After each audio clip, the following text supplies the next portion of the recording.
Alléluia. Est-ce qu'on est prêt pour la parole? Est-ce qu'on est prêt pour la parole? Dis Amen avec moi.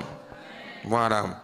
Je vais te demander, pour ce temps qui nous reste, de prendre ta Bible dans le premier livre de Pierre, au chapitre 2.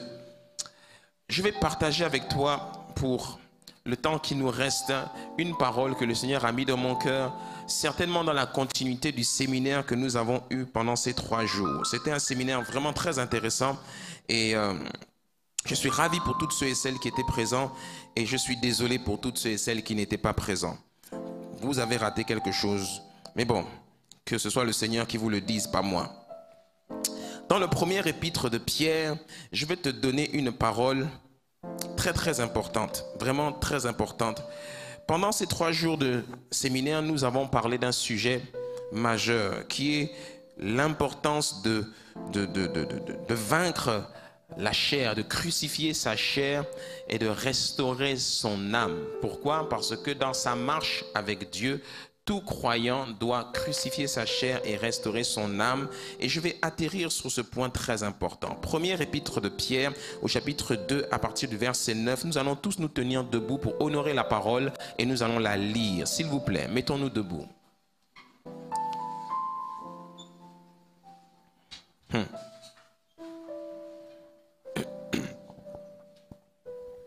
Tiens, monsieur Dingue, est-ce que tu peux lire? Micro. Je lis la parole de Dieu dans 1 Pierre chapitre 2 à partir du verset 9. Vous, au contraire, vous êtes un peuple choisi, des prêtres royaux, une nation sainte, un peuple racheté afin de proclamer les louanges de celui qui vous a appelé des ténèbres à sa merveilleuse lumière. Vous qui autrefois n'étiez pas un peuple, vous êtes maintenant le peuple de Dieu. Vous qui n'aviez pas obtenu compassion, vous avez maintenant obtenu compassion. Bien-aimés, je vous encourage en tant que résidents temporaires et étrangers sur la terre à vous abstenir des désirs de votre nature propre qui font la guerre à l'âme. Amen. Amen. À vous abstenir de convoitises charnelles qui font la guerre à l'âme. Bien-aimés, je vous exhorte, comme étrangers et voyageurs sur la terre, à vous abstenir des convoitises charnelles. Dis avec moi les convoitises charnelles qui font la guerre à l'âme. Tu peux prendre place. Très rapidement, avant de toucher le point de mon propos aujourd'hui, je veux rappeler ici 2 choses. Enfin, c'est Pierre qui nous rappelle ici 2 choses. Pierre nous rappelle d'abord qui nous sommes. Il nous dit qui nous sommes d'abord pour Jésus. Et ensuite, il nous met en garde. Le thème de mon message aujourd'hui, c'est comment restaurer son âme et être heureux dans sa marche avec le Saint-Esprit. Comment restaurer son âme et être heureux dans sa marche avec le Saint-Esprit. Dis avec moi le Saint-Esprit. La première chose que Pierre précise ici, c'est que dans la première partie du passage que nous avons lu au verset 9 et 10, il dit: vous êtes une race élue, un sacerdoce royal ou encore des prêtres royaux. Vous êtes la nation sainte de Dieu. Vous êtes le peuple qui a été acquis. Comment? Par le sang de Jésus. Vous êtes le peuple qui doit annoncer les vertus de celui qui a été appelé des ténèbres à son admirable lumière. Vous qui autrefois n'étiez pas un peuple, maintenant vous êtes le peuple de Dieu. Est-ce qu'on peut dire avec moi, nous sommes le peuple de Dieu? Vous qui n'aviez pas obtenu miséricorde, maintenant vous l'avez obtenu. Donc vous êtes extrêmement important. La première chose que Pierre veut nous dire ici d'abord, c'est que vous, l'église de Jésus-Christ du Gabon et alentour, à l'international, vous tous qui regardez, vous tous, dès le moment où tu es né de nouveau en Jésus-Christ et que tu es convaincu avoir reçu le Saint-Esprit, tu es très important pour le Seigneur. Tu es un roi, tu es un sacerdoce royal, tu es un peuple saint, tu es la prunelle des yeux du Seigneur. Amen. C'est ce que Pierre nous rappelle d'abord. Mais ensuite, Pierre nous met en garde. Pierre nous dit, Cependant, je vous exhorte. Exhorter veut dire je vous recommande ou je vous conseille de faire très attention. Parce que, en fait, vous n'êtes que des voyageurs sur la terre. Vous n'êtes que des étrangers. Vous n'êtes que de passage sur la terre. Mais votre temps de passage là, le temps que le Seigneur vous rappelle au ciel, abstenez-vous des convoitises charnelles. Les convoitises charnelles, ce sont toutes ces manifestations charnelles qui nous disqualifient devant Dieu. Mais plus encore, qui font la guerre à notre âme. Je sais que beaucoup n'ont pas suivi le séminaire que nous avons donné depuis 3 jours ici. Mais pendant ces 3 jours, j'ai expliqué que l'âme, c'est le cœur de notre vie. L'âme, c'est la partie de notre être qui détermine qui nous sommes sur la terre et qui allons-nous devenir lorsque nous quitterons la terre. L'âme, c'est le quartier général de notre être. Ainsi, l'âme est le trésor le plus précieux sur la terre ou encore le trésor le plus convoité sur la terre par Dieu et par Satan. J'ai dit pendant ces 3 jours que l'âme est le centre du combat spirituel entre le royaume des cieux et le royaume des ténèbres. Le diable, s'il ne t'a pas empêché de naître de nouveau, s'il ne t'a pas empêché de grandir, il va tout faire pour t'empêcher de parvenir à la maturité spirituelle. Pourquoi? Parce que celui qui arrive à la maturité spirituelle entre en possession de son héritage dans le royaume. Donc le diable va se démener pour t'empêcher de croître spirituellement. Comment est-ce qu'il fait ça? Eh bien, j'ai expliqué que le diable va utiliser son plus grand et loyal allié. Quel est l'allié le plus fiable du diable pour te corrompre?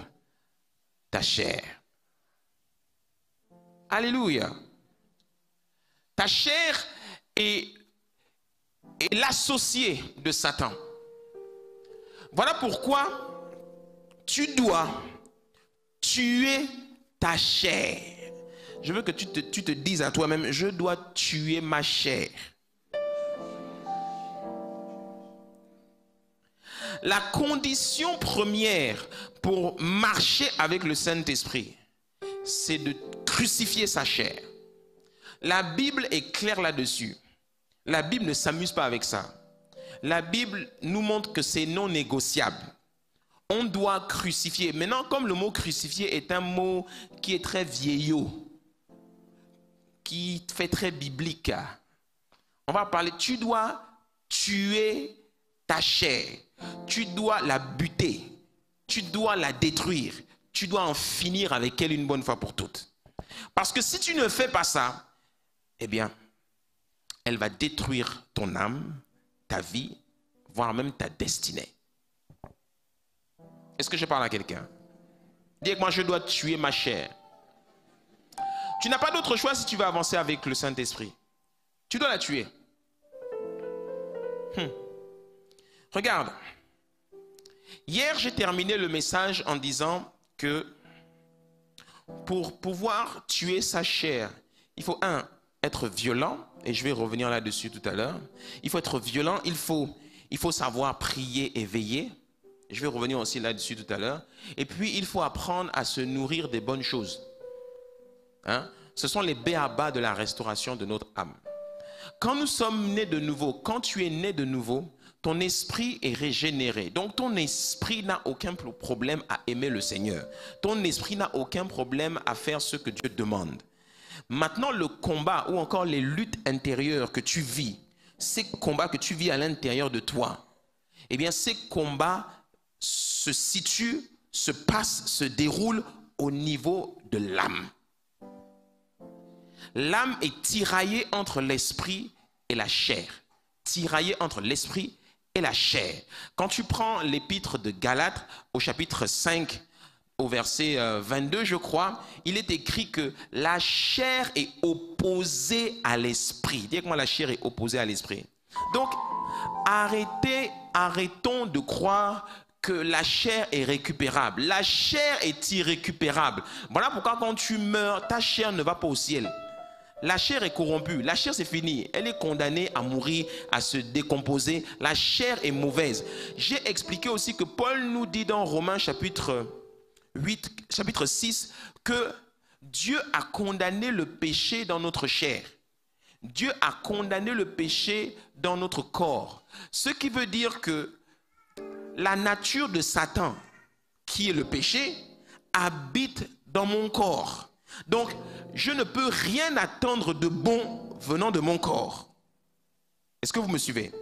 Vous ne pouvez pas faire confiance à votre corps, à votre chair. Vous ne pouvez pas. Votre chair ou encore votre corps vous amènera toujours à faire des choses mauvaises. Elle vous trompera toujours. Maintenant, quand nous parlons de la chair, quand nous parlons du corps, eh bien, beaucoup ne savent pas ce que ça veut dire. Avance avec moi au niveau des slides, s'il te plaît. Passe au slide suivant. Regarde. Paul dit dans Galates chapitre 2 au verset 20, « J'ai été crucifié avec Christ. Ce n'est plus moi qui vis, c'est Christ qui vit en moi. » Tous ces slogans chrétiens qu'on aime répéter, etc., etc. Mais beaucoup, on aime répéter ces choses-là à l'église, mais on n'a pas crucifié notre chair. Il va plus loin dans le verset 5, chapitre 5 au verset 24. « Ceux qui sont en Jésus-Christ, avec moi, il parle de moi ici.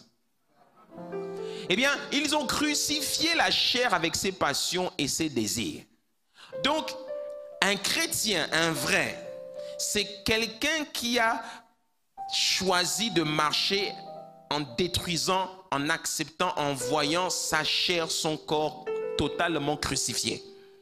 Ce n'est pas quelqu'un qui est là, qui négocie, ou quelqu'un qui tolère.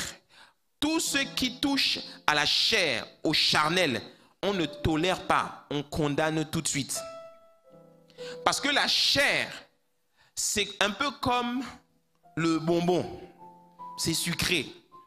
Quand tu mets un bonbon, comme par exemple les bonbons que j'aime beaucoup, là, les arlequins, les bonbons qui sont super bons là. Hein? Tu commences à manger les bonbons, tu manges. Les bonbons sont sucrés, ils sont très bons. Tu as l'impression qu'ils te font beaucoup de bien, mais en fait, ils te font à un moment donné beaucoup de mal. Pourquoi? Parce que ça t'emmène les caries. C'est quand tu as les caries que tu te rends compte que manger les bonbons, c'est pas bon. Quand tu abuses de la sucrerie, et en plus quand tu ne fais même pas d'exercice physique comme celui qui est assis à côté de toi, eh bien, tu te retrouves à accumuler du sucre dans ton sang. Et quand tu accumules le sucre dans ton sang sans l'évacuer en faisant du sport après, eh bien, ce sucre-là, eh bien, il te crée une maladie qu'on appelle le diabète. Et c'est quand tu attrapes le diabète que tu te rends compte que le sucre, c'est pas bon. Quand on en abuse. Parce que ton corps a besoin de sucre aussi. Mais il ne faut pas en abuser. Alléluia. Donc, un enfant de Dieu, quelqu'un qui est né de nouveau, c'est quelqu'un qui a pris la décision de crucifier sa chair.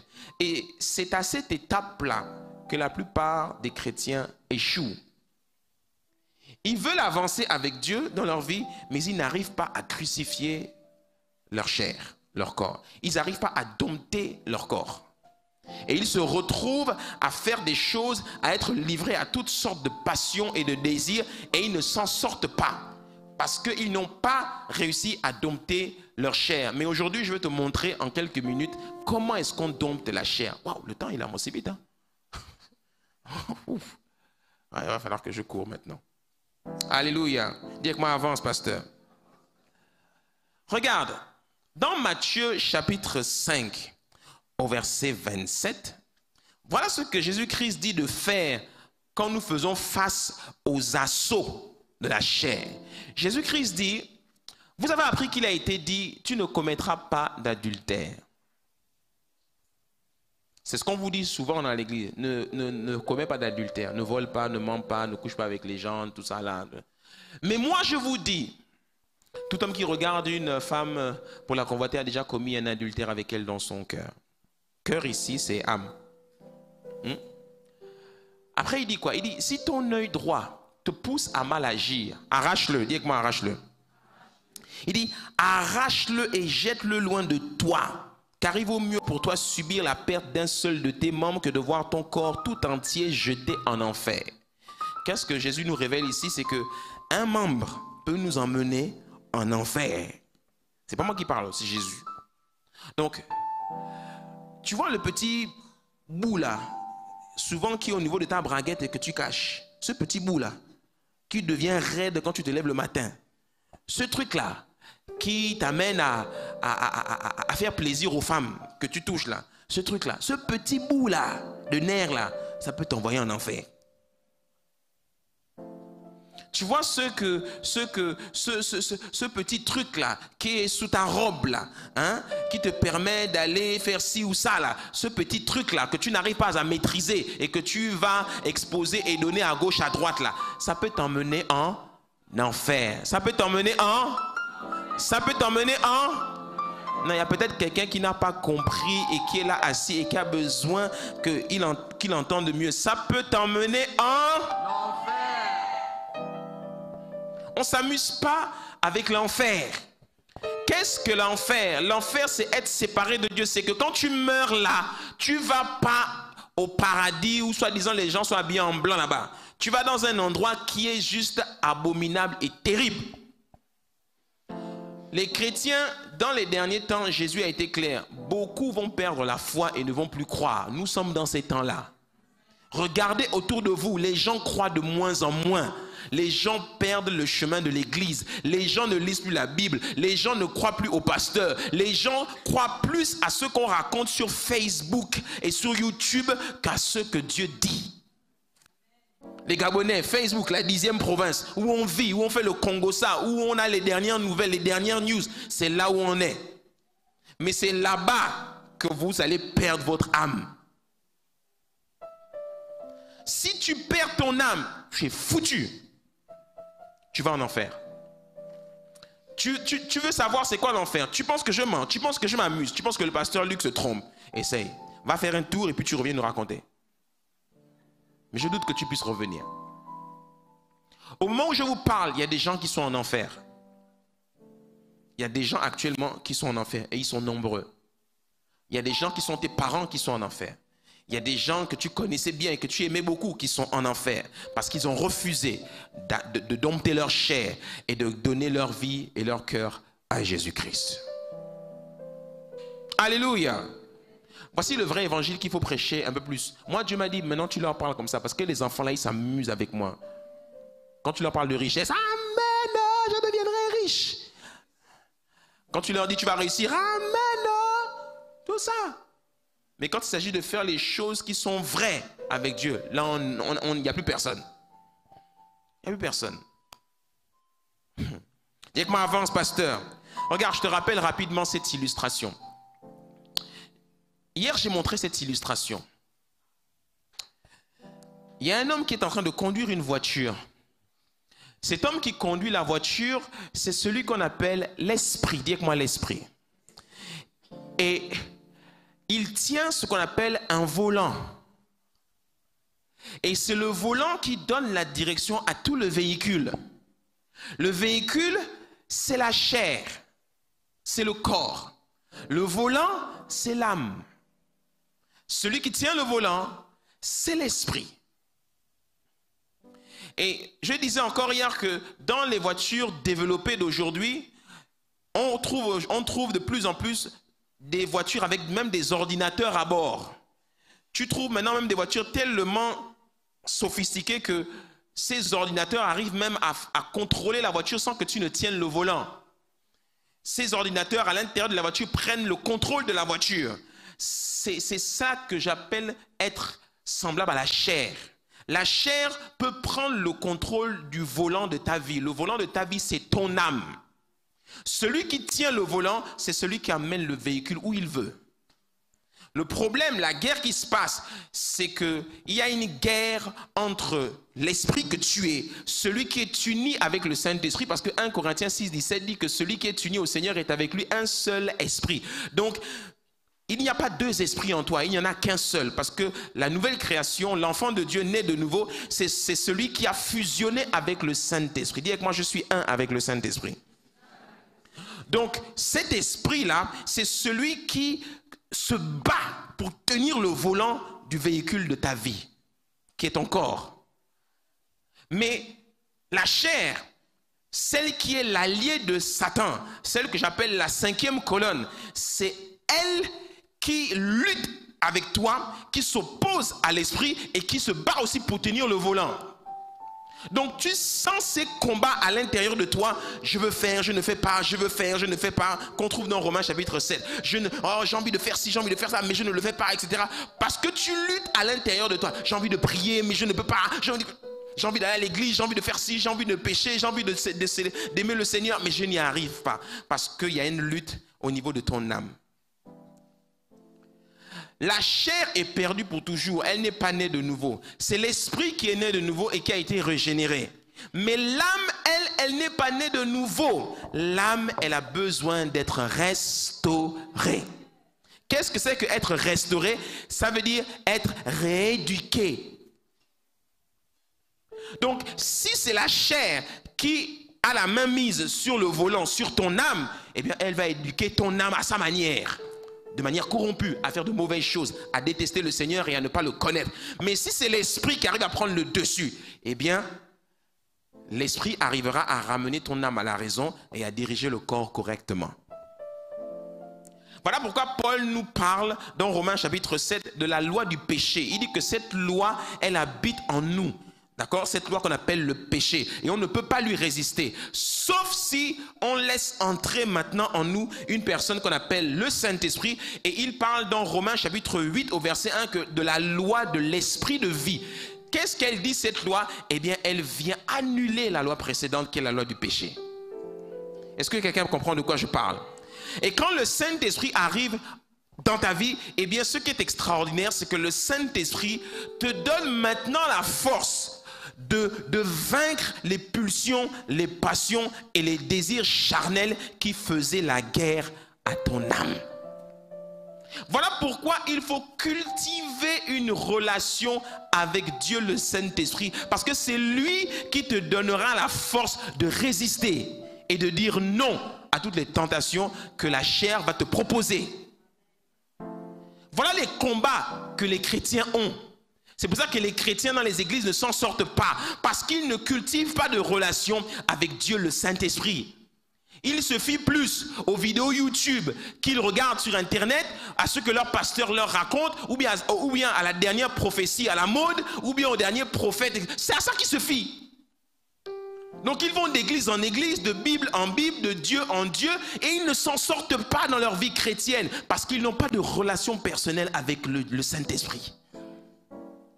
Alléluia. Tout chrétien né de nouveau, stable, doit être assis dans sa relation, dans son intimité avec le Saint-Esprit. C'est quelqu'un qui cultive la vie d'adoration et d'intimité avec Dieu le Saint-Esprit. Ce n'est pas quelqu'un que l'on balade, comme dit Paul, à tout vent de doctrine. Les dernières doctrines à la mode, les gens croient toutes sortes de bêtises. Oh, voilà, je vais faire apparaître de l'argent dans vos téléphones. Oh, tout ça. Regardez, toutes ces choses-là. On est même venu faire ça chez moi ici, là. Oh, regardez, si je parle là, si je fais ça, si je te touche comme ça, eh bien, tu vas avoir ça. Ou bien si je fais ci, si je dis ça, ta vie va changer radicalement. Les gens croient à toutes sortes de choses, alors qu'en fait, celui qu'il faut écouter, c'est Dieu. Est-ce que je parle à quelqu'un? Donc, l'homme qui pilote le véhicule, c'est l'esprit, c'est toi, uni au Saint-Esprit. Et c'est lui qui doit prendre le contrôle du volant. Tant que tu n'as pas le contrôle du volant, tu ne pilotes pas ta vie. Celui qui a le contrôle de ton âme contrôle ta vie. Voilà pourquoi Salomon a dit dans Proverbes, chapitre 4, au verset 23, Garde ton cœur plus que toute autre chose, car de lui viennent les sources de la vie. Garde ton cœur. Le mot cœur ici, c'est le mot âme. Garde ton âme plus que toute autre chose, car d'elle viennent les sources de la vie. Celui qui contrôle et possède ton âme, contrôle et possède ta vie.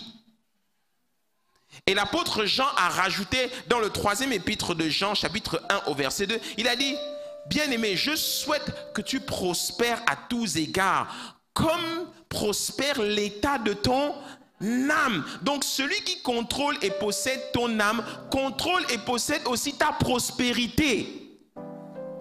Même ta prospérité financière. Voilà pourquoi quand tu viens dans le royaume des cieux et qu'on commence à éduquer ton âme, par exemple, à donner de l'argent, à faire des offrandes, pourquoi beaucoup d'entre vous vous boudez avec ça? Pourquoi beaucoup d'entre vous vous bloquez avec ça? Parce que votre âme, elle ne connaît pas ces choses-là.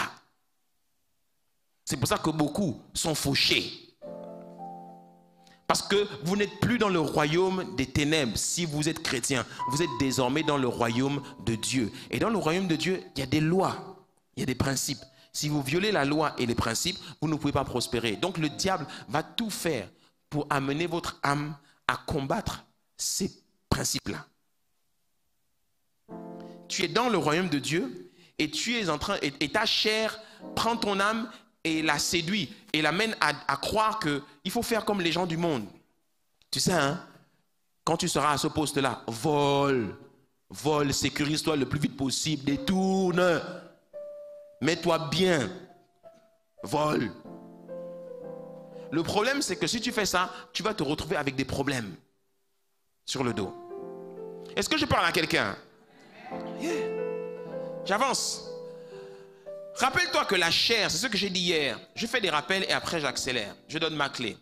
La chair vient du grec sars qui veut dire peau ou encore sens. Chaque organe est attaché à un sens. Nous avons les yeux, l'oreille, le nez, la langue et la main. Et chacun de ces organes est attaché à un sens. Les organes sont ceux qui sont reliés à notre corps, à ce que la Bible appelle ici la chair ou encore sarx qui veut dire peau. Qu'est-ce que sarx? Sarx, c'est cette enveloppe sensorielle qui constitue ton corps. Et ton corps est composé de quoi? De nerfs et de toutes sortes d'organes qui te permettent de comprendre ce qui se passe autour de toi. Lorsque Dieu a créé l'homme, il l'a créé dans Genèse chapitre 1 au verset 26. Il l'a créé esprit, faisant l'homme à notre image et selon notre ressemblance. Esprit. Mais de chapitre 1 au chapitre 2, on ne voit pas l'homme faire quoi que ce soit. Pourquoi? Parce que c'est un esprit. Et au chapitre 2 au verset 1, la Bible dit que Dieu n'a pas fait pleuvoir la pluie sur la terre et il n'y avait aucun arbre qui poussait parce que tout simplement, il n'y avait pas d'homme pour cultiver sur la terre. Ainsi, il prit de la terre, du sol, et il fabriqua une enveloppe à l'homme. Cette enveloppe, c'est une enveloppe sensorielle composée d'organes qui lui permettent d'interpréter les événements autour de lui. Mais l'homme du jardin d'Éden n'est pas celui-là qui se basait sur ce que son corps lui donnait comme information pour décider. Il se basait sur ce que le Saint-Esprit lui disait. Est-ce que quelqu'un comprend de quoi je parle? Donc l'homme né de nouveau, c'est celui qui marche selon ce que l'esprit lui dit, pas selon ce que la chair lui dit. Le problème pour beaucoup d'entre nous, même quand on devient chrétien, on écoute plus ce que notre corps nous dit que ce que l'esprit nous dit. Et chacun des organes, comme les yeux, l'oreille, le nez, la langue et les mains, sont liés à des sens. La vue, l'ouïe, l'odorat, le goût et le toucher. Donc, quand la Bible nous dit dans Marc chapitre 6 au verset 34 que Jésus vit une grande foule et il fut ému de compassion, quand il vit la foule, c'est l'organe qu'on appelle les yeux qui a visualisé la foule. Amen. Mais il fut ému ou encore il a eu une émotion en lui. Cette émotion s'est appelée compassion parce que les yeux ont vu, mais la vue a interprété et a envoyé un message à l'âme qu'on appelle compassion. Donc l'âme, c'est le cœur des émotions. L'homme vit avec les émotions. Notre problème quand nous marchons avec le Saint-Esprit, c'est que nous nous basons plus sur nos émotions que sur ce que l'Esprit nous dit. Donc, hier, je disais à tout le monde que ne vous fiez pas à vos émotions. Ne prenez jamais une décision importante sur la base d'une émotion. Tu connais par exemple l'émotion qui s'appelle coup de foudre. On a vu quelqu'un pour la première fois et puis, coup de foudre. La foudre m'a tapé. Je suis devenu amoureux de la personne là. Oh, c'est maintenant elle que Dieu m'a emmené. C'est l'homme de ma vie. C'est lui. Et puis, tu as tellement été foudroyé par cette émotion que la nuit, même quand tu vas dormir, tu rêves de la personne. L'âme, le rêve, c'est le monde de l'âme. Donc la nuit, quand tu dors, tu penses à elle, tu penses à lui. Tu peux plus arrêter de penser à cette personne. L'âme est amoureuse. Donc, tu te réveilles le matin et tu dis, Dieu m'a parlé, Dieu m'a montré que c'est cette personne-là que je dois épouser. Faux! C'est pas cette personne-là. L'âme a été foudroyée d'une émotion. C'est tout. Si tu veux te mettre avec cette personne, tu dois ignorer l'émotion amoureuse que l'âme est en train de ressentir fortement en ce moment et tu dois aller dans la présence du Saint-Esprit et écouter ce que lui, il te dit. Parce que ne te fie pas aux apparences. Derrière l'apparence là, ça peut être un chien qui mord. Ou bien ça peut être une vipère qui mord. Alléluia. Est-ce que je parle à quelqu'un? Yeah. Donc, ces émotions nous sont communiquées, enfin, toutes nos émotions nous sont communiquées via les 5 sens. Donc, qu'est-ce que la chair? Et je résume ici, la chair, ce sont les 5 sens. L'homme est enveloppé d'un corps qui fonctionne sur la base de ces 5 sens. Donc, quand la Bible dit ne marchez pas selon la chair, la Bible dit ne marchez pas selon vos 5 sens. On n'est pas en Christ et on marche avec les 5 sens. On ne marche pas, on ne fonctionne pas avec les 5 sens. Les 5 sens sont là juste pour nous envoyer des informations sur ce qui se passe autour de nous. Mais on ne doit pas se fier à nos 5 sens. Le monde des 5 sens, c'est lequel? Le monde des 5 sens, c'est celui où tu es avec quelqu'un et puis la personne commence à te caresser. Quand la personne te caresse, tu commences à ressentir des choses. Et il y a des messages qui commencent maintenant à fuser en toi. Je t'aime, tu me plais, tu es sexy, etc. Je veux de toi, etc., etc. Et tu vas remarquer que quand tu commences à caresser, ou quand l'autre commence à te caresser, le petit bout de bâton qui est derrière ta braguette, là, il commence à monter. C'est l'expression d'une émotion. Si tu es une femme, tu commences à vibrer toute seule. C'est l'expression d'une émotion. Pourquoi vous avez des visages, on dirait ça ne vous plaît pas? Ça vous plaît. Arrêtez de me regarder comme ça. Vous faites genre les gens qui sont sérieux. Genre on est très sain, pasteur, de quoi tu parles? On ne connaît pas ça. Dès que vous sortez d'ici là, vous êtes tous dedans. Arrêtez de m'embrouiller. Genre et tout. Vraiment les églises. Les gens sont hypocrites à l'église. Ils sont là, ils te regardent genre, oh pasteur, parle pas de ça à l'église, oh toi aussi, oh. Laissez-moi ça. Vous faites tous les enfants dehors là, goudi, partout. Hein? Moi, Dieu m'a envoyé pour parler des vraies choses. C'est pour ça que je vous mets mal à l'aise. Il faut vous dire la vérité. Il faut vous dire la vérité. Les Gabonais, les Gabonaises là, plein, même chrétiens, vous êtes tous dedans. Arrêtez-moi ça. Il faut ramener vos cœurs à Jésus. Et pour ramener vos cœurs à Jésus, il faut vous parler le vrai évangile. Le vrai évangile, c'est ça. Arrêtez d'aller coucher dehors partout. Arrêtez de négocier avec la chair. Arrêtez ça. Ça va vous emmener en enfer. Le sexe là, ça va vous emmener en enfer. Laissez-moi le sexe. Le sexe, c'est bon. Mais c'est bon quand c'est fait dans le cadre légal, qu'on appelle le mariage. Quand c'est fait hors mariage, c'est l'enfer qui t'attend. Tu peux mourir demain là. Et c'est la seule chose qui sera écrite dans ton livre de vie, que toi tu couchais partout dehors avec les gens.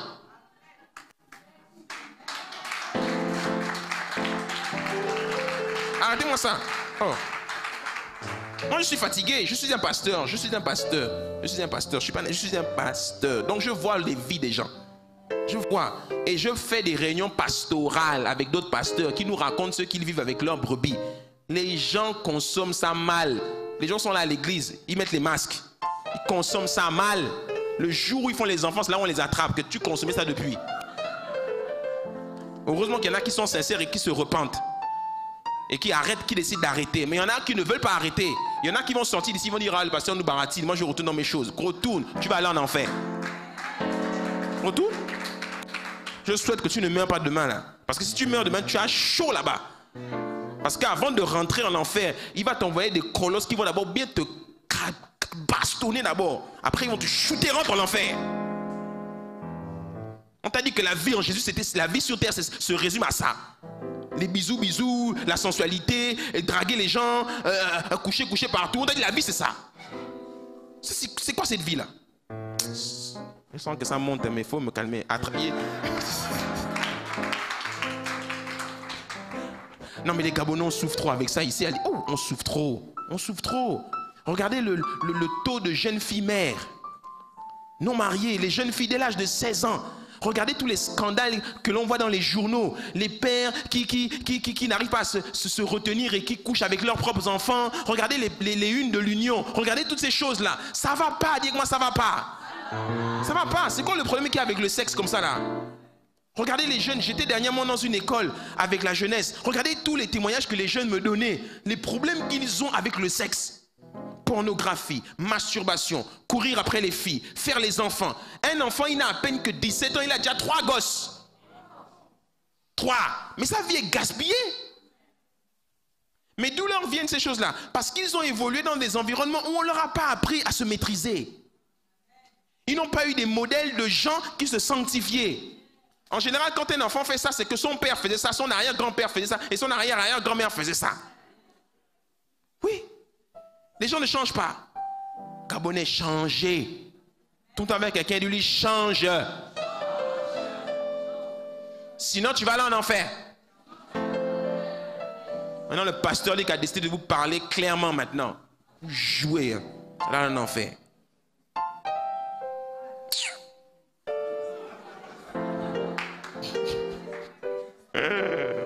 Oh Seigneur, il faut que je finisse le temps. Aujourd'hui, c'est un culte spécial. On se permet de déborder de 10-15 minutes un peu. Alléluia. Voilà. Après, on va bien manger. Sauf pour ceux qui voudront courir. Mais nous, on va manger après. Alléluia. Et je termine. Marcher selon l'esprit, qu'est-ce que ça veut dire? Marcher selon l'esprit, et c'est là la clé. C'est là la conclusion. C'est ce que tu dois retenir. Marcher selon l'esprit, c'est faire 2 choses. La première chose que tu dois faire si tu veux marcher par l'esprit et plaire à Dieu, tu dois prendre la décision de devenir radical avec ta chair. Radical. On ne négocie pas avec son corps. Je dois devenir radical. Jésus-Christ est radical avec l'affaire de la chair. Il dit, arrache cet œil-là. Il faut être violent et profondément amoureux de Dieu pour arracher son propre œil. Mais c'est une image que Jésus-Christ dit. Jésus-Christ, quand il dit arrache-le, ce membre-là qui t'amène à pécher, il est en train simplement de dire que prends la décision de ne plus exposer ce membre à cette convoitise. Ne négocie pas. Arrête ça. Moi, par exemple, en parlant des yeux, moi je suis quelqu'un, j'aime les films. J'aime regarder les films. Donc, j'avais, depuis à peu près 2 ans, 3 ans, j'avais un abonnement sur Netflix. J'aimais regarder mes Netflix. J'aimais regarder mes films sur Netflix. Dès que je rentre à la maison, j'allume mon ordi et puis je mets mon Netflix. Je vais toujours regarder la dernière série, je vais toujours regarder les films. J'ai passé mon temps à scroller les catégories et puis je cherche toujours un nouveau film à regarder. Sauf que plus on avance avec Netflix et plus tu te rends compte que Netflix devient de plus en plus pervers. Tu as maintenant des unes maintenant avec 2 hommes qui s'embrassent et tu fais genre, tu zappes la photo, mais en fait tu l'as vu la photo, 2 hommes qui s'embrassent. Tu as maintenant des films comme Sex Life, tu as maintenant des films torrides. À peine tu as mis le premier épisode, même pas les 5 premières minutes, tu as une scène torride, tu dis, c'est bon, c'est trop tard, tu as vu la scène.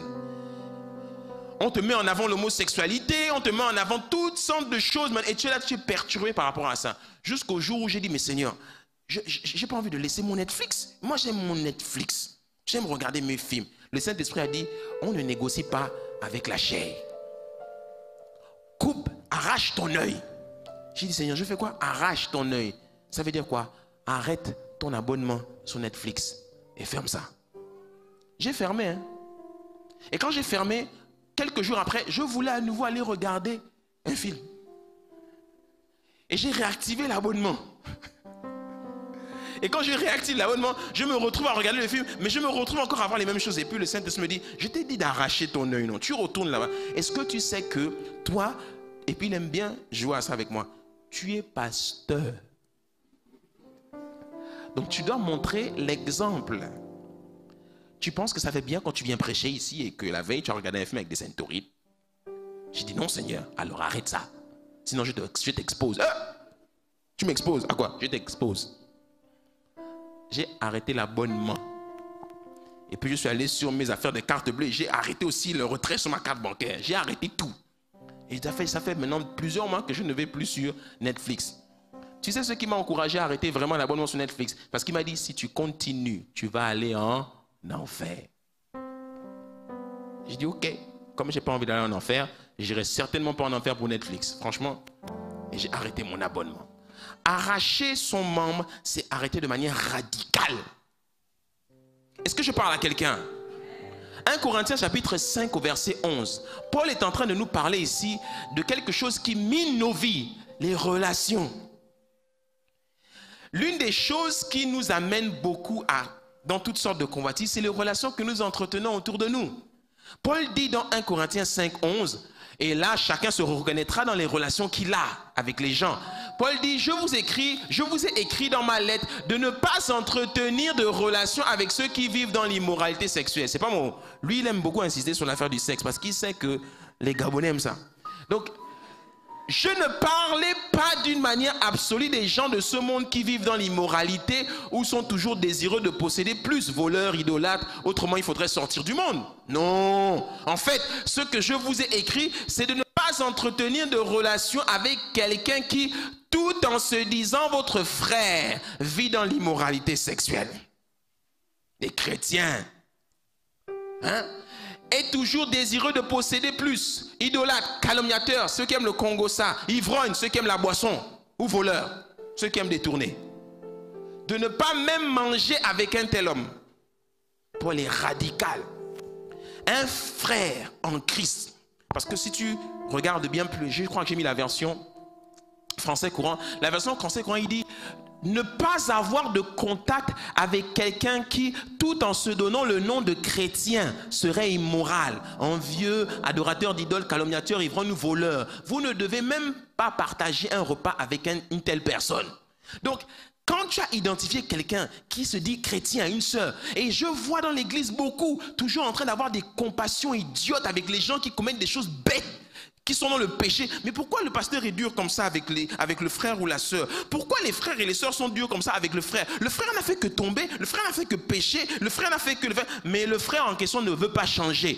Quand un frère ou une sœur qui se dit en Christ refuse de sortir de son péché, tu mets une croix sur lui.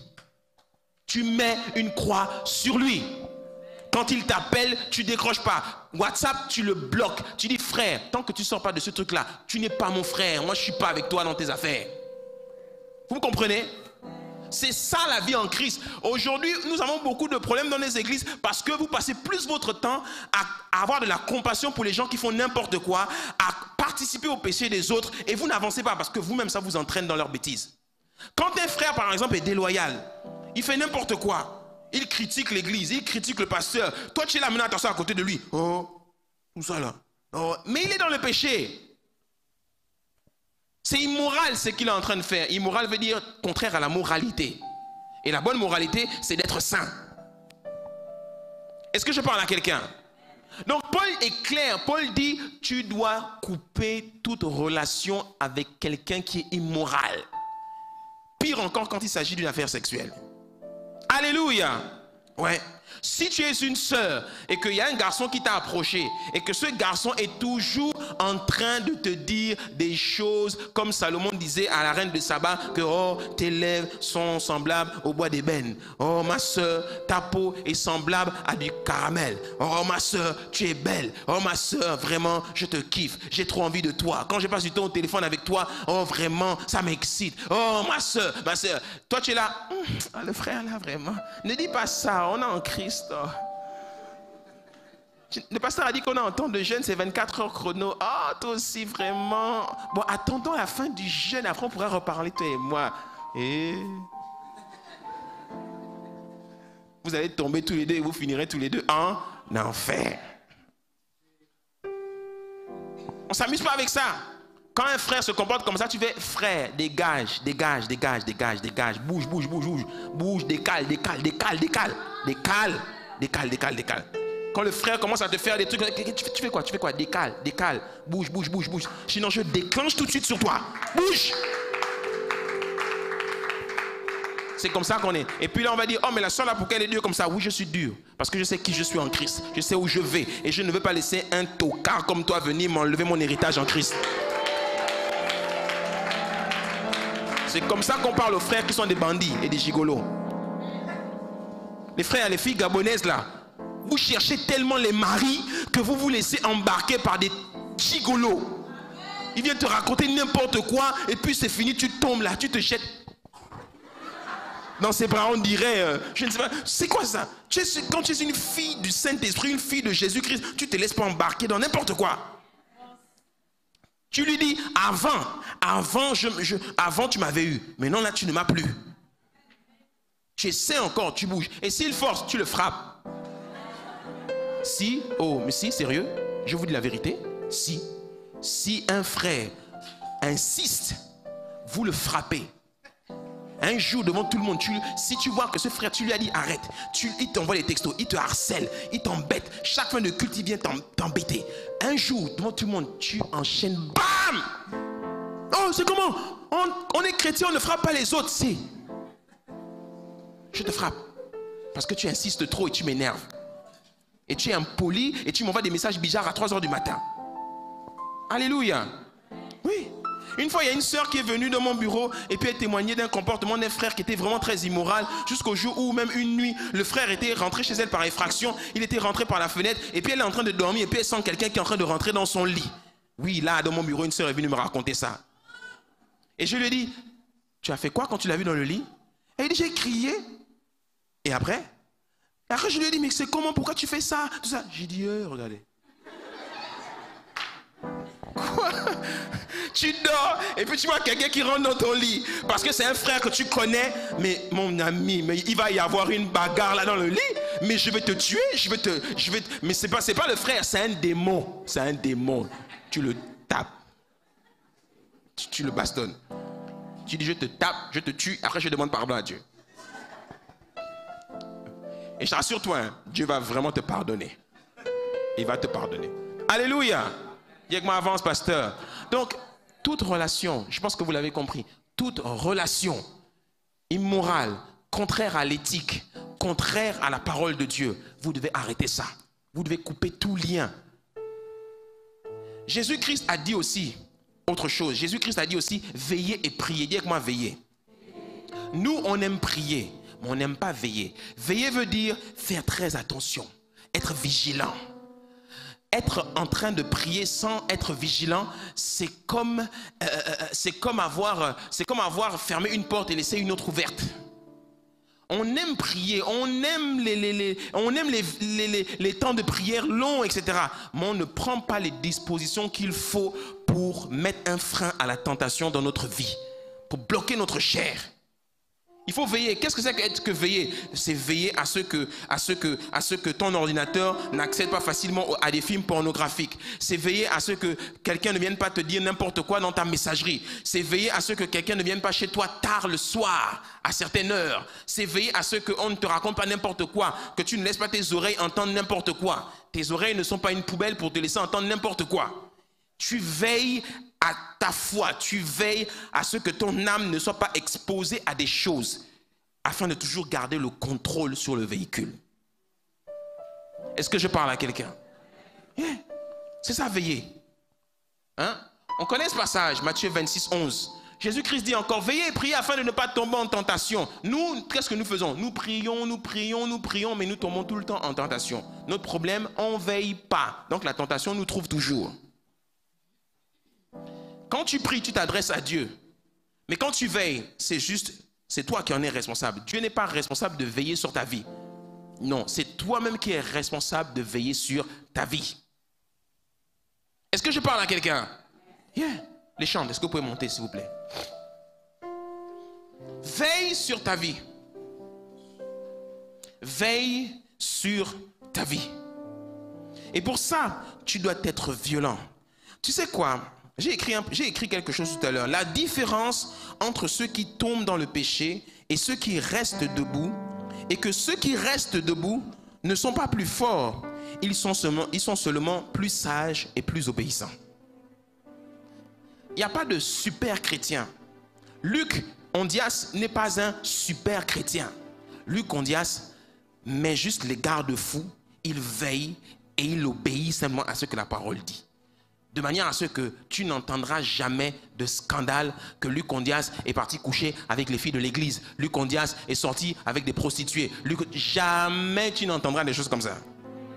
Le jour où tu entends ça, c'est que vraiment, je suis déjà en enfer. Alléluia. Non, jamais. Parce que si tu mets les garde-fous qu'il faut, si tu mets les limites qu'il faut, jamais tu ne les franchiras. Est-ce que je parle à quelqu'un? Regarde, Paul dit à Timothée dans 2 Timothée 2 verset 23, repousse les discussions folles et inutiles, sachant qu'elles font naître des querelles. Tu vois le genre de discussion que tu as avec les gens qui te poussent à t'égarer, à critiquer, à calomnier. Paul dit, éloigne-toi de ce genre de choses. C'est cela, crucifier la chair. Maintenant, en ce qui concerne ton âme, et je termine avec ça. En ce qui concerne ton âme, tu dois la discipliner. Tu dois refaire son éducation. Retiens ceci au sujet de l'âme. L'âme a besoin d'être restaurée.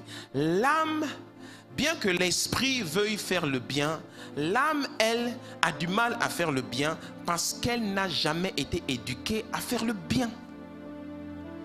L'âme ne prend pas plaisir aux choses qui ne font pas partie de son éducation.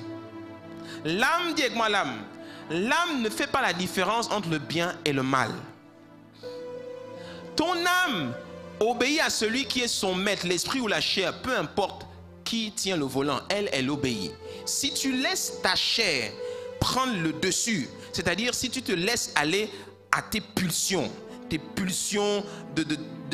qui sont mauvaises, tes pulsions sexuelles, tes pulsions de critique, tes pulsions de malhonnêteté, toutes sortes de pulsions. Si tu laisses la chair prendre le dessus, l'âme va aller dans ce sens-là et elle va te corrompre. L'âme obéit à celui qui le dirige. Retiens aussi que l'âme n'aime pas prier lorsqu'elle n'a pas été habituée à prier. Voilà pourquoi vous avez des luttes intérieures. Vous n'aimez pas prier. Mais en fait, ce n'est pas vous, l'esprit, qui n'aime pas prier. C'est votre âme qui ne veut pas prier. La meilleure manière de restaurer son âme, c'est de faire ce que Dieu me dit de faire, même si cela ne me plaît pas. Je le fais parce que Dieu dit que c'est bon pour moi. Et si Dieu dit dans la Bible que prier sans cesse, prie sans cesse. Même si tu n'aimes pas prier, mais en fait même si ton âme n'aime pas prier. L'âme n'aime pas donner des offrandes ou semer lorsqu'elle n'a pas été habituée à donner des offrandes ou semer. Quand vous n'avez pas envie de donner là, c'est votre âme qui n'aime pas donner. Votre âme n'a pas été éduquée à faire les offrandes. Donc votre âme... Quand on dit offrande, semence, etc., vous êtes là, vous regardez les gens, vous ne voulez pas sortir votre argent. Parce que c'est votre âme qui dit, Joe, moi je ne connais pas cette affaire-là, je n'ai pas été éduqué comme ça. Moi j'ai été éduqué dans une certaine famille, dans un certain type d'église. L'affaire de donner les offrandes là, moi je ne connais pas ça. Ce n'est pas de Dieu. C'est votre âme qui réagit comme ça, pas votre esprit. L'âme n'aime pas aimer les autres si on ne lui a jamais appris à le faire. La plupart d'entre nous, on a grandi dans des environnements où on nous a dit, tu sais, quand quelqu'un te fait du mal, tu le hais. tu lui rends. Sois rancunier dans la vie. Mais Dieu te dit, éduque ton âme à aimer les gens. Éduque ton âme à pardonner aux autres. Mais l'âme n'aime pas ça. L'âme n'aime pas se soumettre aux autorités si elle n'a pas été éduquée à se soumettre aux autorités. Si tu as grandi dans un environnement où tu n'as jamais été éduqué à te soumettre aux gens, le jour où tu arrives à l'église et puis on te parle d'autorité, on te parle de père spirituel, on te parle d'être obéissant au pasteur, on te parle... ça te dérange. Tu dis, moi je ne connais pas ces choses-là. J'ai connu des gens ici qui ont dit que l'affaire de père spirituel, tout ça là, les couvertures spirituelles, ils ne veulent pas croire à ces choses-là. Notre couverture, c'est Dieu. On dit, c'est votre âme qui n'aime pas ces choses-là. L'âme, elle est têtue. Dis avec moi, mon âme. L'âme, je vais plus loin et je termine. L'âme n'aime pas aller à l'église si elle n'a pas reçu l'éducation d'aller à l'église. Beaucoup, quand vous êtes à la maison et vous vous levez le matin, ah, j'ai pas envie d'aller à l'église aujourd'hui. C'est votre âme. Dites à l'âme, l'âme, on va à l'église. Pourtant, tu es en train d'aller à l'église, mais l'âme dit rentre à la maison. J'avance, on va aller, rentre à la maison. Tu l'emmènes, c'est comme un enfant et tu l'as fait asseoir. On regarde, on écoute le pasteur aujourd'hui, écoute, et l'âme te dit, je ne veux pas écouter. On retourne à la maison. Il y a Canal Football Club, il y a ça qui passe à la télé. Non, on retourne à la maison. Et tu es là en train de te battre. L'âme, on l'éduque jusqu'à ce qu'elle finisse par s'habituer à cela. Parce que quelqu'un me dit, mais pasteur, on va forcer mon autre âme à faire ceci, à faire cela, jusqu'à quand? Jusqu'à ce qu'elle finisse par accepter. Par exemple, quand quelqu'un aime prendre la drogue, il est drogué. Le jour où tu décides de lui empêcher, de l'amener à arrêter de se droguer, il va passer par une phase où ça va être douloureux. Non, il m'en faut une. Et c'est douloureux, la restauration de l'âme. C'est douloureux. Et ça s'appelle la phase de sevrage, se sevrer. Tu vois? Et cette phase de sevrage-là, c'est compliqué. Par exemple, si toi, tu couches à gauche, à droite, toi, tu ne peux pas faire une semaine sans tirer une petite. Eh bien, le jour où tu décides d'arrêter, frère, ça va être compliqué. Chaque fille qui passera, sanctifie-toi, reste. L'âme dit, oh, regarde celle-là, va, non. Ça c'est ton type, c'est ton profil, c'est ton genre, non. Vas-y, non. Appelle-la, appelle-le. Juste entendre sa voix une dernière fois. Appelle-le, juste entendre ça. Regarde le bien que ça te fait quand tu entends sa voix. Et puis tu te retrouves maintenant les audios WhatsApp, tu réécoutes les audios WhatsApp. Quand il parle, ce garçon. Appelle-le, non. Appelle-le. Et en fait, cette phase, elle va prendre un certain temps. Jusqu'au jour où ça ne te fait plus rien. Tu es maintenant habitué. Tu as laissé tomber. Ça ne fait plus rien. Moi, au début, j'aimais regarder mes films, mais maintenant, je reste parfois des semaines et des semaines sans regarder la télévision à la maison. Ça ne me fait plus rien.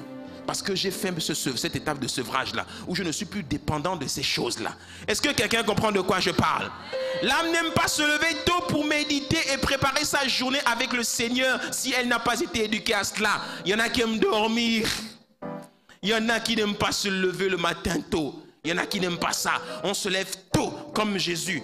Marc chapitre 1er au verset 35. Il se levait quand il faisait nuit noire. Il alla prier et ensuite il prépara sa journée. L'âme n'aime pas ça. L'âme aime dormir. L'âme aime faire la grasse matinée. L'âme aime les draps. L'âme aime ça.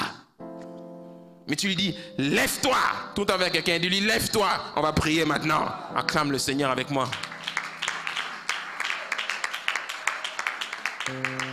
Pourtant on a dit lève-toi, hein. Regardez.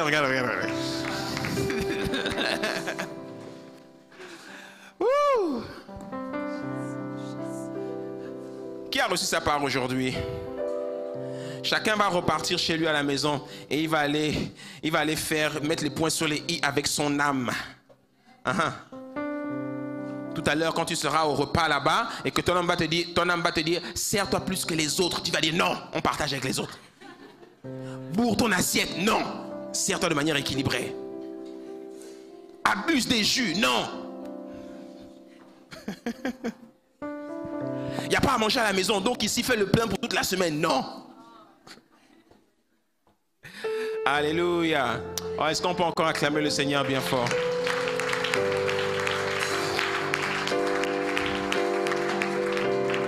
Aujourd'hui, cette parole avait simplement pour objectif de t'interpeller sur les convoitises qui font la guerre à ton âme. Dompte ta chair. Prends soin de ton âme. Impose un rythme à ton corps. Que ce ne soit pas ton corps qui te dicte ce que tu dois faire. Ce soit toi qui dicte à ton âme et à ton corps ce que tu dois faire. Que quelqu'un élève la voix, qu'il rende grâce à Dieu, qu'il prie et qu'il dit simplement: Seigneur, merci pour cette magnifique journée. Merci pour ta parole qui a été libérée. Merci parce que tu m'accordes la grâce d'être cet homme, Seigneur, cette femme, Père, qui est obéissant, qui met en pratique ta parole. Ta parole déclare: mettez en pratique la parole de Dieu et ne vous bornez pas simplement à l'écouter et à vous séduire par de faux raisonnements. Jacques chapitre 1er au verset 21. Seigneur, je prie au nom de Jésus que je ne sois pas de ceux-là qui se séduisent par de faux raisonnements, mais qui marchent dans l'obéissance à ta parole. Oh, merci Seigneur. Est-ce que l'église peut prier? On va seulement clôturer avec ce temps de prière, afin que la parole qui a été libérée s'asseye dans notre âme. Oh, merci Saint-Esprit. Merci pour tout ce que tu es. Oh, Masate Lebro Soukete Lebro. Kanderebo Shanderebo Shatarabahande Shkata. Libro Sokerianda Rabahande Yebosh. Père, mon Dieu, mon Seigneur et mon Roi, c'est toi que je sers, c'est toi que je loue, c'est toi que j'aime. Oh, merci Seigneur, parce que tu m'accordes la grâce. Vous connaissez ce chant qui dit: berger de mon âme, je m'abandonne à toi. Où tu me conduiras, je te suivrai. Car j'ai fait le choix d'obéir à ta voix. Où tu me conduiras, j'irai. Berger, berger de mon âme, je m'abandonne à toi. Où tu me conduiras, je te suivrai. Car j'ai fait le choix d'obéir à ta voix, Seigneur. Où tu me conduiras aujourd'hui, j'irai. Oh, berger de mon âme, je m'abandonne à toi. Où tu me conduiras, Seigneur, je te suivrai.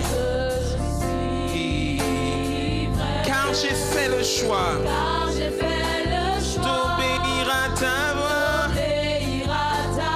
Où tu me conduiras, j'irai. Berger de mon âme, m'abandonne à toi. Où tu me conduiras, je te suis.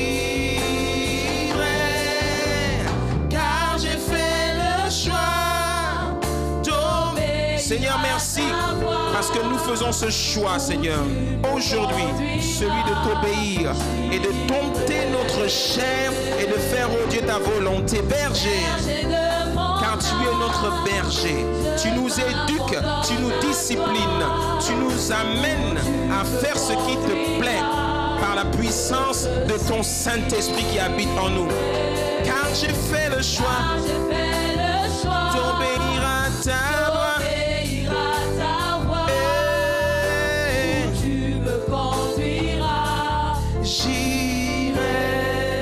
Est-ce que quelqu'un peut acclamer le Seigneur bien fort?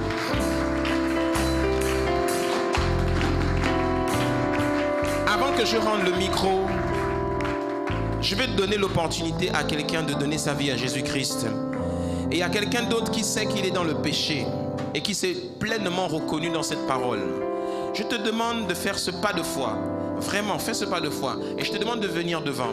Nous allons prier tous ensemble. Parce que c'est bien de dire, Seigneur, je vais prendre la décision de le faire. Mais c'est aussi bon de montrer son engagement en posant un acte.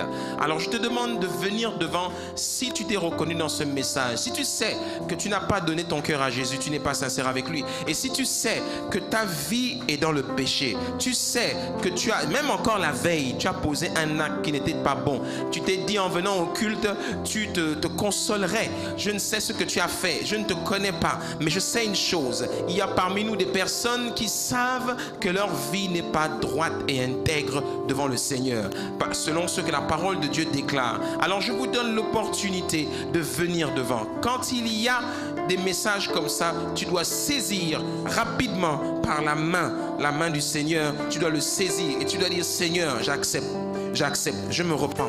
J'accepte, je te demande vraiment pardon. Je te demande pardon parce que j'ai péché contre toi. Je te demande pardon parce que je me suis détourné. Je te demande pardon parce que je me suis perdu. Je te demande pardon. Aujourd'hui, je prends cette occasion, je saisis cette occasion pour me racheter. Je saisis cette occasion pour te demander pardon. Je sais que le salut est personnel. Il ne s'agit pas d'être avec quelqu'un ou de faire plaisir à quelqu'un. Seigneur, je sais que cette affaire, c'est entre toi et moi. Alors me voici devant toi et je te demande vraiment pardon. Aujourd'hui, rachète mon âme, rachète-moi et accorde-moi la grâce, Seigneur mon Dieu, de rester droit devant toi, de ne plus me perdre, de ne plus me détourner, de ne plus partir, de ne plus m'éloigner. Et parce que j'ai ton Saint-Esprit en moi, Seigneur, tu me donnes la force de résister, la force de dire non aux propositions indécentes, la force de dire non au péché de l'immoralité sexuelle, la force de dire non au péché de mensonge, la force de dire non. Est-ce que l'Église peut prier avec moi? Est-ce que l'Église peut prier? Prions pour ceux qui se sont avancés. Prions pour nous-mêmes. Prions pour notre âme. Prions pour notre foi.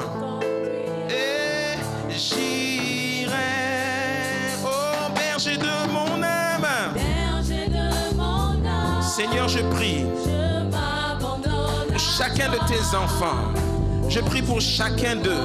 Je te les consacre et que chacun d'eux, ce qui s'est avancé, tu tiennes compte, Seigneur, de leur pas. Tu tiennes compte, Seigneur, de cet engagement. Et je prie au nom de Jésus qu'à partir d'aujourd'hui, qu'ils ne se perdent plus, qu'ils restent droits et intègres devant toi. Je veux que vous répétiez cette parole avec moi. Dites avec moi, Père Céleste. Dites-le bien fort, Père Céleste, au nom de Jésus. Je te demande pardon pour mes écarts, pour m'être éloigné de toi. Je te demande pardon pour toutes mes fautes, tous les péchés immoraux que j'ai pu commettre. Je te demande pardon. Merci pour le sang de Jésus qui me lave et qui me purifie. Merci pour mon nom qui est écrit dans ton livre de vie. Jamais, Seigneur, je ne vendrai mon âme au nom de Jésus. Jamais, Seigneur, je ne me perdrai. Parce que grâce à ton esprit, je reviens à toi maintenant. Que 1000 tombent à mon côté et 10 000 à ma droite. Au nom de Jésus, dans ta grâce, je ne serai jamais atteint. Tu me rachètes et tu me ramènes à la maison. Je reviens à la maison, Seigneur. Accepte-moi tel que je suis. Aide-moi à grandir. Aide-moi à mûrir. Aide-moi à crucifier ma chair et à restaurer mon âme. Merci, Seigneur, pour ton Saint-Esprit qui me donne la force et le courage de marcher dans la droiture selon ta parole. Au nom de Jésus, je le reçois comme mon Seigneur et mon Sauveur dans mon cœur. Je t'aime, mon Dieu. Aide-moi à t'aimer plus chaque jour. Au nom de Jésus, je le déclare et je le décrète. Au nom de Jésus, que quelqu'un dise Amen, Amen, Amen. Que Dieu vous bénisse. Restez intègre. Ne vous éloignez plus. Faites attention à votre chair. Inscrivez-vous aux cours bibliques. Suivez ces cours bibliques. Attachez-vous à la parole et soyez intègres dans votre foi. Et vous irez loin avec le Seigneur. Amen. Que Dieu les bénisse. Est-ce qu'on peut encore acclamer les Seigneurs bien fort? Retournez à vos places, s'il vous plaît. Alléluia. Est-ce qu'on peut faire une ovation? Est-ce qu'on peut faire une ovation? Je veux que tu dises avec moi, je crucifie ma chair.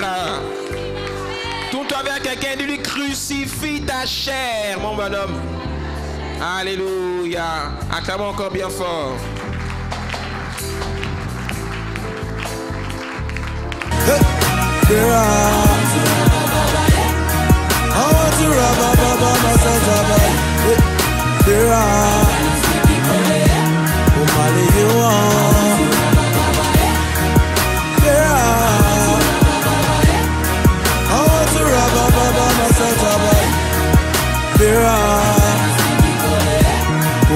You